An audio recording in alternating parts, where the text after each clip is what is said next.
दोस्तों आज की इस वीडियो में हम आपको ले जाने वाले हैं नेपाल की यात्रा पर। जी हाँ, नेपाल एक बहुत ही खूबसूरत देश है जिसको दुनिया की छत यानी रूफ ऑफ द वर्ल्ड के रूप में जाना जाता है। नेपाल आने वाले पर्यटक यहाँ की यात्रा कई कारणों से करते हैं। जैसे कुछ लोग यहाँ के बड़े बड़े पर्वतों की आकर्षण में आते हैं, तो कई लोग हिमालय से चढ़ाई या ट्रैकिंग के लिए नेपाल आते हैं। नेपाल बौद्ध धर्म और हिंदू धर्म के अनुयायियों के लिए एक बहुत ही धार्मिक केंद्र भी है। नेपाल की सबसे खास बात यह है कि इस देश में अपराध की दर यानी क्राइम रेट काफ़ी कम है, जिसकी वजह से यह एक बहुत ही सुरक्षित पर्यटन देश बन गया है। तो चलिए दोस्तों, आज की इस वीडियो में हम आपको नेपाल टूर से रिलेटेड सारी इन्फॉर्मेशन देंगे।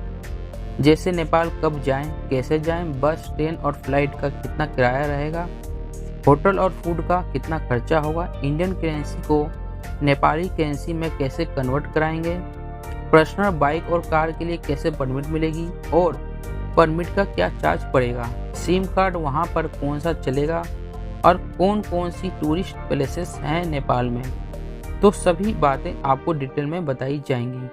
तो वीडियो को पूरा देखें और चैनल को सब्सक्राइब करना और वीडियो को लाइक करना बिल्कुल ना भूलिएगा। तो चलिए दोस्तों, सबसे पहली बात करते हैं कि आप नेपाल कैसे पहुंच सकते हैं। दोस्तों इस वीडियो में दिल्ली को इनिशियल पॉइंट मानकर चलता हूं। तो अगर आप दिल्ली से नेपाल आना चाहते हैं तो आपके पास बस, फ्लाइट और ट्रेन तीनों ही ऑप्शन अवेलेबल हैं। तो चलिए सबसे पहली बात करते हैं कि बाय रोड आप नेपाल कैसे पहुंच सकते हैं। अगर आप बाय रोड आना चाहते हैं तो डीटीसी की बस आपको दिल्ली से अवेलेबल हो जाएगी, डॉक्टर अंबेडकर बस टर्मिनल से। जी हाँ, यहाँ से बस चलती है सीधा काठमांडू तक और बस का जो समय है वो सुबह 10 बजे है और बस को दिल्ली से काठमांडू पहुँचने में लगता है करीब 30 घंटे। अगर बस की टिकट की बात करें तो बस का टिकट रहेगा करीब 2500 रुपये पर पर्सन। एसी वोल्वो बस है बट सीटिंग बस है, इसमें स्लीपर की व्यवस्था नहीं है। बस की बुकिंग आप ऑनलाइन भी कर सकते हैं। बुकिंग के लिए आप 7 दिन पहले तक ऑनलाइन बुकिंग कर सकते हैं। बुकिंग के लिए आपको इनकी वेबसाइट www.dtcbooking.in पर जाकर बस बुकिंग कर सकते हैं। इसके बाद इसमें जो आइडेंटिटी आपसे मांगी जाएगी, आप कोई भी प्रूफ लगा सकते हैं, Aadhaar card, voter ID card, driving licence, कोई भी आईडी आप लगा सकते हैं। इसके अलावा कुछ भी निजी बसें भी यहाँ चलती हैं जिनका किराया कुछ कम रहता है, लेकिन इनकी ऑनलाइन बुकिंग नहीं होती है। अगर आप कार या बाइक से जाते हैं तो देखिए आपको बॉर्डर पर लेना होगा परमिट। अगर आप बाइक से जाते हैं तो कुछ चीज़ें आपको ध्यान में रखनी पड़ेगी। सबसे पहले बॉर्डर पर आपको परमिट लेना पड़ेगा और अगर परमिट की हम बात करें तो बाइक वालों को पर डे का 100 रुपये से 120 रुपये चार्ज लगेगा।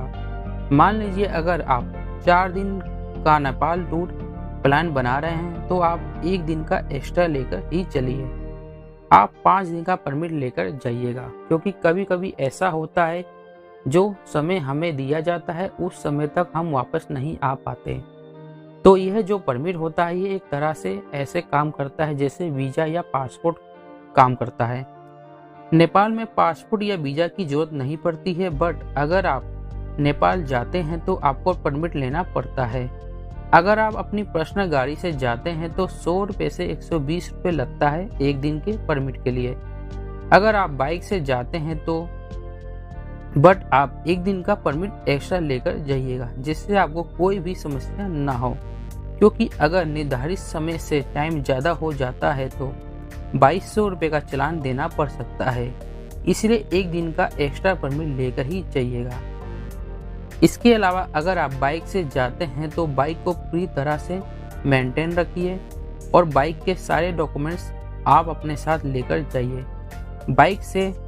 बाइक में साइड मिरर वगैरह सब कुछ अच्छे से लगे होने चाहिए, नहीं तो आपको 2200 रुपये का चालान भरना पड़ सकता है।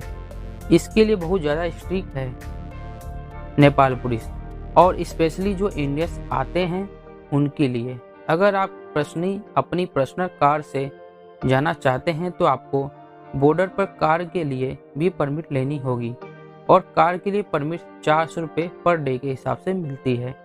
इसके अलावा अगर आप बाय फ्लाइट नेपाल आना चाहते हैं तो आप आ सकते हैं दिल्ली से।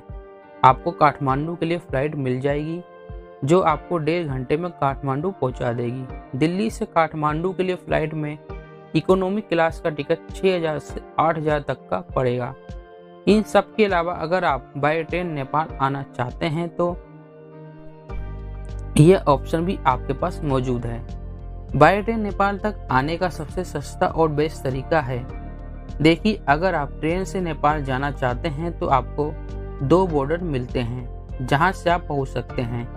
एक वाया रक्सौल बॉर्डर जो बिहार में है, दूसरा वाया गोरखपुर बॉर्डर जो यूपी में है। पहले मैं आपको बताऊंगा बिहार बॉर्डर के बारे में। जी हाँ, अगर आप वाया रक्सौल जाना चाहते हैं तो दिल्ली से रक्सौल के लिए आपको डायरेक्ट ट्रेन मिल जाएगी। अगर ट्रेन की टिकट की बात करें तो दिल्ली से रक्सौल के लिए स्लीपर क्लास का टिकट 450 रुपये है, थर्ड एसी 1225 रुपये का है, सेकेंड एसी 1775 रुपये का है और फर्स्ट एसी 3020 रुपये का पड़ेगा। इसके बाद रक्सौल से नेपाल बॉर्डर की जो दूरी है वो आपकी 1.5 किलोमीटर है, बट वहाँ से आगे आपको जाना होगा वीरगंज तक। वीरगंज और रक्सौल रेलवे स्टेशन की दूरी करीब 8 किलोमीटर है।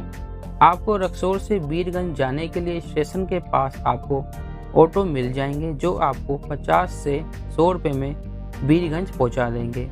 वीरगंज पहुंचने के बाद अब आप नेपाल में एंटर हो चुके हैं। किसी भी तरह की कोई भी परमिट की जरूरत नहीं है आपको वहां पर, लेकिन आपको यहाँ पर विशेष तौर से एक बात ध्यान में रखनी होगी। आपके पास यहाँ पर जो रुपए होंगे वो होंगे इंडियन करेंसी के। वैसे तो भारत रुपया भी नेपाल में चल जाता है, बट अगर आपके पास 500 या 2000 के बड़े नोट हैं तो वो नहीं चलेगा। तो ऐसे में आप अपनी सारी इंडियन करेंसी 100 रुपये या उससे छोटे नोट लेकर जाइए, या फिर आप अपनी इंडियन करेंसी को नेपाल करेंसी में एक्सचेंज करवा लीजिए। नेपाल बॉर्डर पर भी आपको बहुत सारी शॉप मिल जाएगी जो इंडियन करेंसी को नेपाली करेंसी में चेंज कर देंगे। क्या क्या कन्वर्जन रेट है वो मैं आपको बता देता हूँ। देखिए, अगर आप भारतीय 100 रुपये कन्वर्ट कराते हैं तो आपको 160 रुपये नेपाली नोट आपको मिल जाता है। तो जितने रुपए आप चाहे कन्वर्ट करा सकते हैं, और मैं आपको सजेस्ट करूंगा कि आप कम से कम 4,000 से 5,000 रुपये जरूर कन्वर्ट करा लीजिए। और अगर लौटते समय यह पैसे बच जाते हैं तो आप फिर से वही बॉर्डर पर इंडियन करेंसी में वापस एक्सचेंज करवा लीजिए। तो अब आप वीरगंज तो पहुंच चुके हैं नेपाल में, और यहाँ से काठमांडू के बीच की जो दूरी रहती है वो करीब 275 किलोमीटर की है। इस 275 किलोमीटर के लिए आपको बस मिल जाती है जिसमें एसी और नॉन एसी दोनों तरह की बस आपको मिल जाएगी। नॉन एसी बस में रहेगा चार्ज 600 रुपये और एसी बस में रहेगा चार्ज 1050। बस आपको 8 घंटे में वीरगंज से काठमांडू पहुंचा देगी।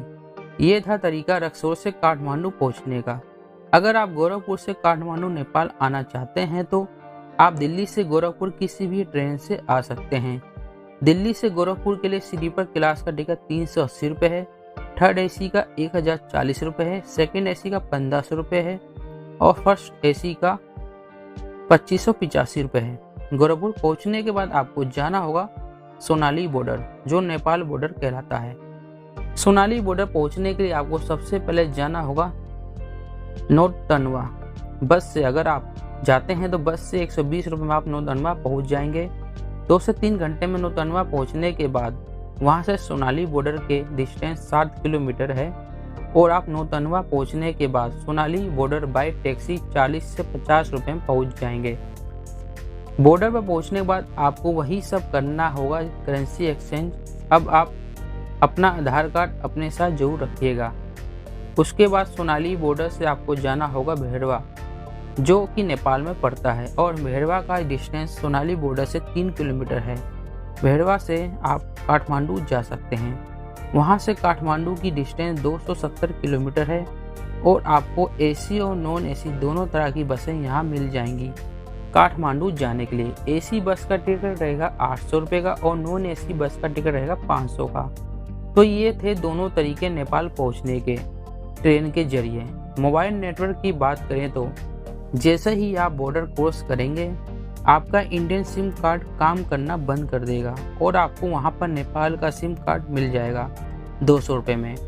और आप जो भी बैलेंस डलवाना चाहते हैं आप उसमें अलग से डलवा सकते हैं। चलिए अब आप बात करते हैं कि आप नेपाल से कहां पर स्टे कर सकते हैं, रूम या होटल के क्या चार्ज होंगे और खाने पीने का कितना खर्चा हो सकता है।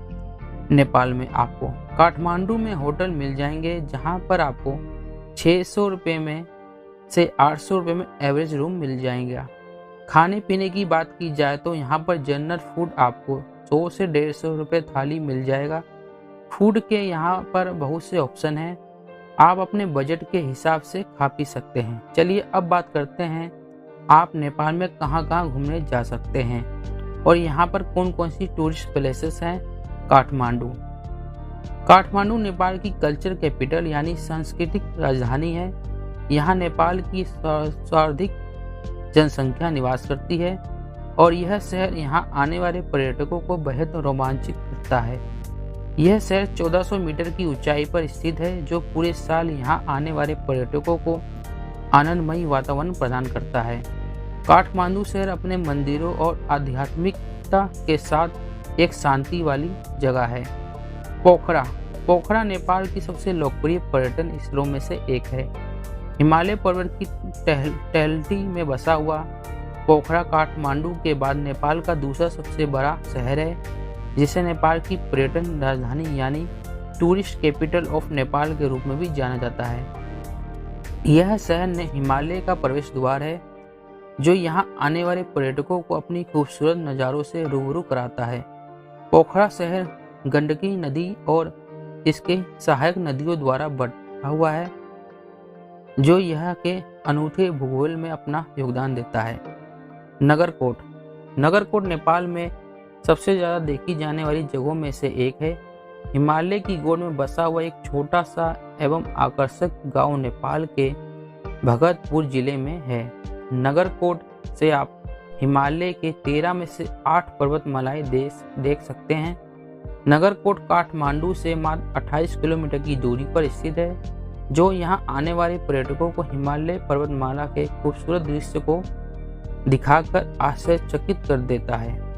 2000 मीटर की ऊंचाई पर स्थित नगरकोट प्राकृतिक प्रेमियों के लिए स्वर्ग के समान है। इस जगह की सबसे खास बात यह है कि यह राजधानी से बहुत करीब है, जिससे पर्यटकों को यहाँ आने के लिए ज़्यादा पैसे और समय खर्च नहीं करना पड़ता है।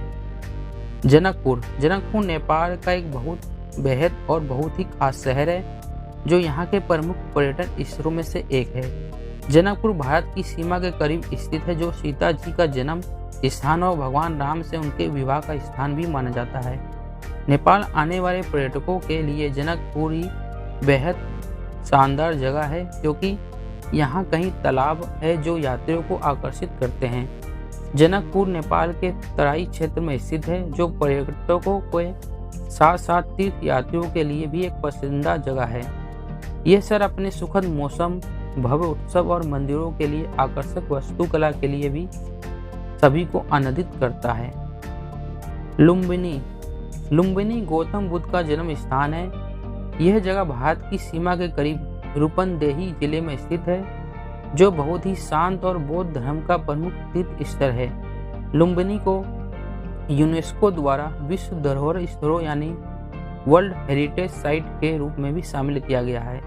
यहाँ के स्तूप और मठ इस जगह को खास बनाते हैं। इस जगह को सम्राट अशोक की स्मारक स्तंभ के रूप में भी जाना जाता है।